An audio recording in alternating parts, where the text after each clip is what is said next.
Hello everyone, आप देख रहे हैं दरियाव एकेडमी। लास्ट क्लास में अपन ने ईथर की जो फिज़िकल प्रॉपर्टीज़ है और उसकी कुछ केमिकल प्रॉपर्टीज़ की थी। आज हम उसी के अंदर आगे ईथर की कुछ केमिकल प्रॉपर्टीज़ के अंदर आप देखोगे कि जिसके अंदर कि ऑक्सोनियम सॉल्ट ईथर कैसे बनाता है या किस तरीके से रिएक्शंस होती है या किसके साथ रिएक्शन करवाता है जिससे ये ईथर क्या करता है, ऑक्सोनियम सॉल्ट को प्रिपेयर करता है। तो जैसे आप इसके अंदर देखोगे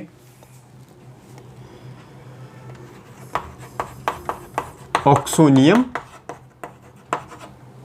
सॉल्ट,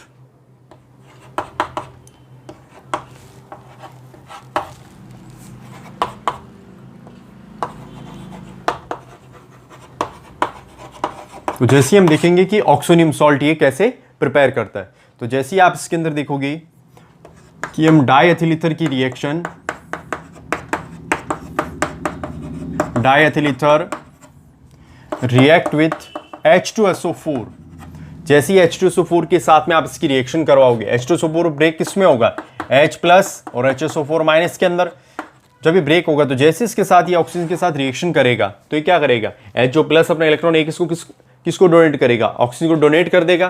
तो जैसे आप देखोगे CH3 that's CH2 OCH2 CH3 that जैसे इसके साथ ये अगर डोनेट करेगा तो ऑक्सीजन को पॉजिटिव दैट्स हाइड्रोजन जाएगा, दैट इसको हम कहेंगे हाइड्रो ऑक्सोनियम सॉल्ट से कहलाता है। यहाँ जनरल आप देखो कौन सा कोऑर्डिनेशन बॉन्ड्स में ये प्रिपेयर कर सकता है। तो जैसे ही देखेंगे इसके साथ ये बॉन्डिंग बनाएगा दैट इसको हम क्या कहेंगे, कोऑर्डिनेशन बॉन्ड भी कह सकते हैं, और कंपाउंड आपके कहलाएगा hydro oxonium salt.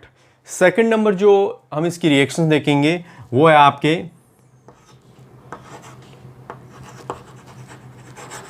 Cleavage of CO bond, यानी आप रिएक्शन देखोगे क्लीवेज ऑफ CO बॉन्ड, यानी C और ऑक्सीजन बॉन्ड का ब्रेक होना, उसे हम क्या कह सकते हैं, क्लीवेज ऑफ CO बॉन्ड। तो इसमें अगर हम जैसे आप देखोगे इसके अंदर कि इस रिएक्शन में हम अगर देखें तो इसके अंदर फर्स्ट नंबर जैसे आपके रिएक्शंस होगी कि कंपोनेंट अगर देखें कि रिएक्शन कराएगा किसके साथ में, पहले तो आपके CO बॉन्ड। इस रिएक्शन के अंदर देखोगे तो फर्स्ट नंबर आपकी रिएक्शन होगी कि हम ईथर की रिएक्शन किसके साथ कराएंगे, HX यानी हाइड्रोजन हैलाइड के साथ में। सेकंड नंबर इसके अंदर आपके रिएक्शन है हाइड्रोलाइसिस जेल अपघटन।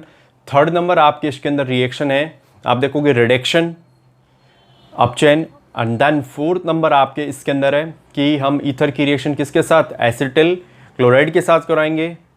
देन लास्ट इसकी रिएक्शन होगी कि हम ईथर की रिएक्शन किसके साथ करवाएंगे, एसिटिक एनहाइड्राइड के साथ में। तो जैसे आप देखोगे फर्स्ट नंबर जैसे इसके अंदर रिएक्शन है रिएक्शन विथ HX के साथ अभिक्रिया। तो जैसे ही देखोगे कि अगर हम HS के साथ इसकी अभिक्रिया अगर हम देखें इसके अंदर CH3 CH2 that's OCH2 CH3। जैसे ही आप इसकी रिएक्शन अगर हम देख सकते हैं HX के साथ यानी HI के साथ इसकी रिएक्शन देखेंगे, तो जब आप HI के साथ इसकी रिएक्शन देखोगे तो क्या होगा, इसके अंदर से बॉन्ड ब्रेक होगा, दैट C बॉन्ड क्या होगा, C बॉन्ड ऑक्सीजन क्या होंगे, ब्रेक होंगे। तो जैसे ही आप देखोगे ब्रेक होगा तो दैट्स इसके अंदर H सीधा कहाँ जाके बॉन्ड बनाएगा, ऑक्सीजन के साथ में, और दैट्स I किसके साथ में जुड़ेगा, एल्किल ग्रुप के साथ में ऐड होगा। तो कंपाउंड आपके बनेगा CH3 CH2OH, एक तो बनेगा आपके alcohol plus CH3 CH2 then bond I, और एक बनेगा आपके एल्किल आयोडाइड। अब अगर हम देखें कि सपोज दैट ये तो आपके था सिंगल, हम कह सकते हैं सिंगल ईथर ग्रुप था। अगर हम देखें टर्सरी ग्रुप ले लोगे आप, तो अगर टर्सरी ग्रुप या बल्की ग्रुप अगर हम लेते हैं,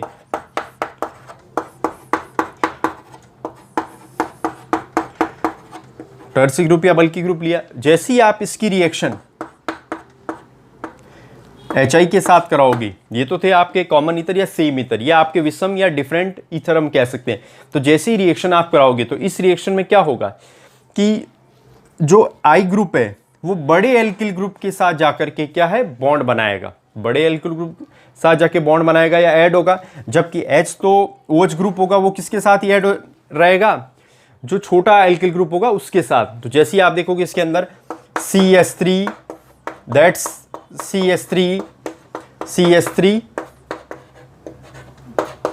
CH3OH। एक तो आपके बन गया इसके अंदर अल्कोहल का मॉलिक्यूल, और एक आपके बन गया इसके अंदर, एक आपके बन गया कौन सा, try alkyl halide group prepare हुआ। अब आप जैसे क्या देखोगे इसके अंदर, जैसे ही आप देखोगे तो इसके अंदर जनरल ये ध्यान रखना, सबसे ज़्यादा इसमें से क्वेश्चन पूछे जाते हैं कि अगर हम ईथर की रिएक्शन एल्किल हैलाइड ग्रुप के साथ में कराते हैं, तो अगर सेम एल्किल हैलाइड ग्रुप है ऑक्सीजन के दोनों अगर सेम एल्किल ग्रुप प्रेजेंट है, दैट्स अगर उसके साथ में अगर आपका HX रिएक्शन करेगा तो उसके अंदर एक तो आपके एल्किल हैलाइड ग्रुप बनेगा और एक आपके अल्कोहल ग्रुप प्रिपेयर होता है। अगर बल्कि आपके ईथर ग्रुप आप लेते हो तो उसके अंदर अगर आप HX के साथ जैसे ही रिएक्शन कराओगे तो जो हैलाइड ग्रुप होगा वो बड़े एल्किल ग्रुप के साथ जाकर के ऐड होगा, और जबकि जो OH ग्रुप होगा वो छोटे एल्किल ग्रुप के साथ जाकर के ऐड होता है, जैसा इस रिएक्शन के अंदर हमने देखा है।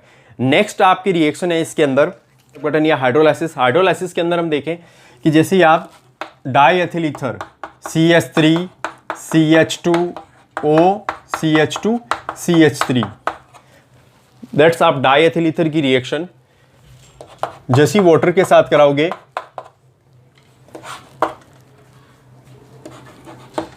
हाई प्रेशर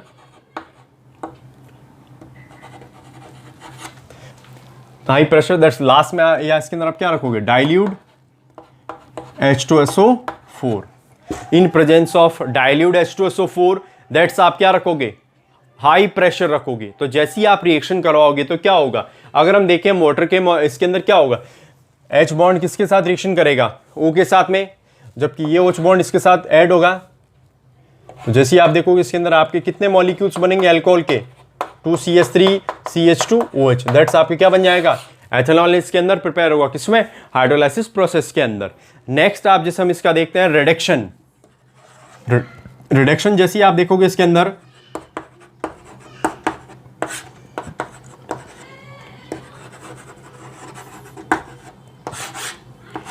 रिडक्शन प्रोसेस के अंदर हम देखें कि फर्स्ट हम जैसे इसकी रिएक्शन करवाएंगे, जैसे आप इसका रिडक्शन करोगे in presence of liquid ammonia, that साथ में किसके, Na के साथ में। तो जैसे हम देखें इसके अंदर CH3, CH2O, CH2, CH3, जैसे रिएक्शन कराओगे इसके अंदर, ये हम कह सकते हैं इसका रिडक्शन करेंगे in presence of liquid NH3, that साथ में Na भी रहेगा रिएक्शन में इन्वॉल्व। तो जैसे ही आप रिएक्शन कराओगे तो एक तो आपके इसके अंदर बनेगा CH3, अगर हम जैसे इसके अंदर देखें तो एक तो आपके इसके अंदर क्या बन जाएगा, CH3, CH2, दैट्स CS, जैसे इसमें से बॉन्डिंग रखोगे तो CH3, CH2 एक साथ में H इन्वॉल्व करोगे तो दैट्स क्या बन जाएगा, alkene, CH3, CH2, CH3 alkene plus एक क्या बन जाएगा, CH3, CH2OH। तो एक तो आपके बन गया अल्कोहल का मॉलिक्यूल्स और एक आपके बन गए इसके अंदर एल्केन। तो जैसे हम रिएक्शन करेंगे इसके अंदर क्या हुआ, एल्केन बन गई, दैट्स इसके अंदर। अब अगर हम देखें कि नेक्स्ट हम रिएक्शन करवाते हैं किसके साथ में, यहाँ हम लेंगे HI के साथ में हम रिएक्शन करवाते हैं CH3, CH2O, CH2, CH3, that's HI के साथ में हम रिएक्शन करवाएंगे in presence of red phosphorus. जैसे आप रेड फास्फोरस की प्रेजेंसी में रिएक्शन करवाओगे तो क्या होगा, जैसे ये रिएक्शन होगी तो कितने 2 मॉलिक्यूल्स हमें कौन से फाइंड आउट होंगे, एल्केन के हमें 2 मॉलिक्यूल्स फाइंड आउट होंगे, प्लस बाहर निकलेगा आपके इसके अंदर H2O और क्या निकलेगी, I2 गैस में से बाहर निकलेगी। तो ये आपके इसके अंदर हम कह सकते हैं ये आपके क्या कहलाता है, इसके अंदर रिडक्शन कहलाता है। रिडक्शन के अंदर आप देखोगे जैसे फर्स्ट हमने लिक्विड NH3 और Na के साथ में कराई तो एक आपके मॉलिक्यूल बना किसका, एल्केन का, दैट्स एक आपके बना अल्कोहल का। सेकंड हमने देखा इसके अंदर रिएक्शन कराई रेड फास्फोरस की प्रेजेंसी में HI के साथ।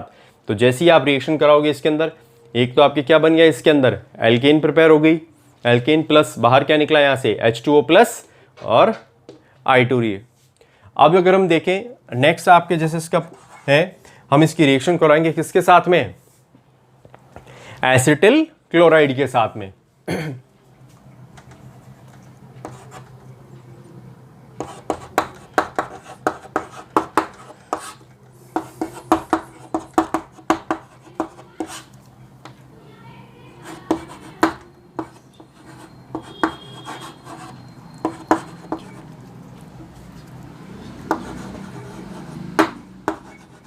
तो जैसे ही आप रिएक्शन कराओगे एसिटिल क्लोराइड के साथ में CH3 CH2 bond O CH2 CH3, जैसे हम रिएक्शन कराते हैं एसिटिल क्लोराइड के साथ में रिएक्शन कराओगे plus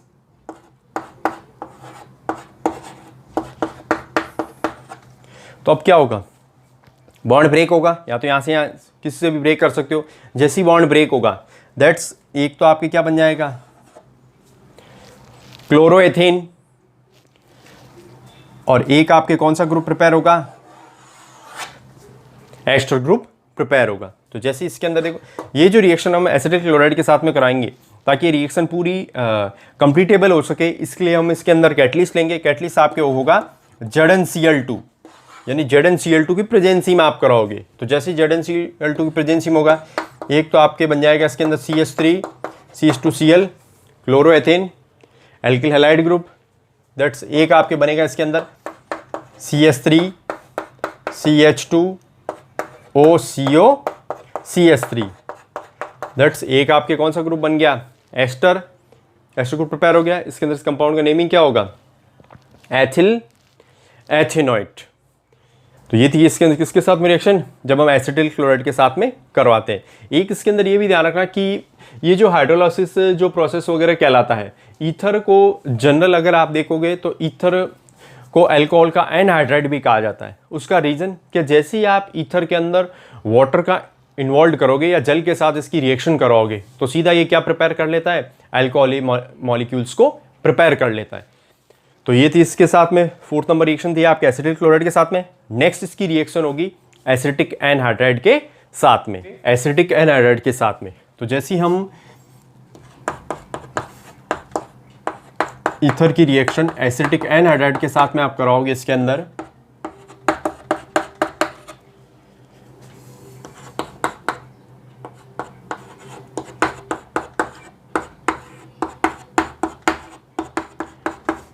in presence of ZnCl2, जैसे आप जिंक क्लोराइड की प्रेजेंसी में रिएक्शन कराओगे तो क्या होगा ये बॉन्ड ब्रेक होगा। दैट्स अब आप जैसे देखोगे कि अगर हम बॉन्ड ब्रेक होगा तो इसमें कितने मॉलिक्यूल आपके एस्टर प्रिपेयर होंगे। फर्स्ट नंबर जैसे हम देखें इसके अंदर CH3 COO CH2 CH3, एक होगा आपके CH3 COO that's CH2 CH3, तो कितने 2 मॉलिक्यूल्स आपके एस्टर के प्रिपेयर होंगे। तो 2 CH3 CH2 COO CH2 CH3, that's आपके कंपाउंड कौन सा प्रिपेयर हुआ इसके अंदर ethyl propanoid. That's a compound क्या कहलाएगा एथिल प्रोपेनॉइड। इसके अंदर कंपाउंड क्या है प्रिपेयर हुआ है।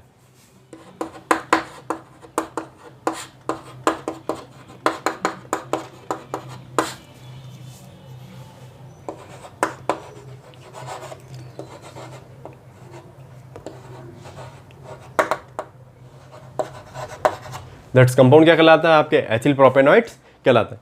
नेक्स्ट अगर हम देखें नेक्स्ट इसकी रिएक्शन है अदर रिएक्शन। अदर रिएक्शन में अगर हम देखेंगे तो फर्स्ट नंबर आपकी इसके अंदर रिएक्शन है निर्जलीकरण, या जिसे हम कह सकते हैं डिहाइड्रेशन।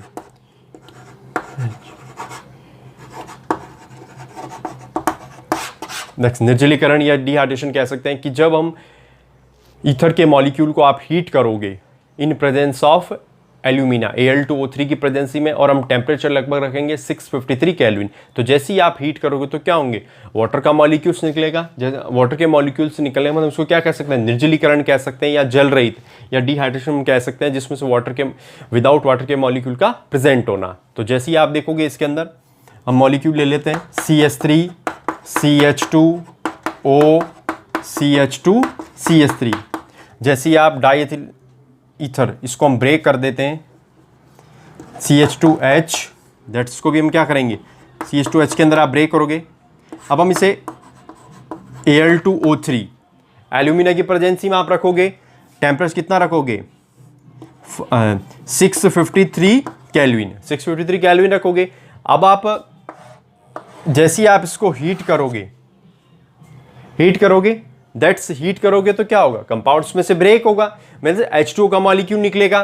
तो कंपाउंड जैसे इसके अंदर क्या प्रिपेयर होगा, 2CH2, दैट्स 2CH2, क्या एल्कीन प्रिपेयर हो गई, प्लस यहां से बाहर क्या निकल गया, यहां से H2O का मॉलिक्यूल्स। रिएक्शन के अंदर सेकंड नंबर आप अदर रिएक्शन के अंदर जैसे देखोगे कि हम कह सकते हैं कि हम ईथर की रिएक्शन किसके साथ में करवाएंगे, ईथर की रिएक्शन कराएंगे हम कार्बन मोनोऑक्साइड के साथ में। तो जैसे आप अगर देखोगे कि ईथर की रिएक्शन हम कार्बन मोनोऑक्साइड के साथ में आप करवाओगे, इसके अंदर reaction with CO, carbon monoxide.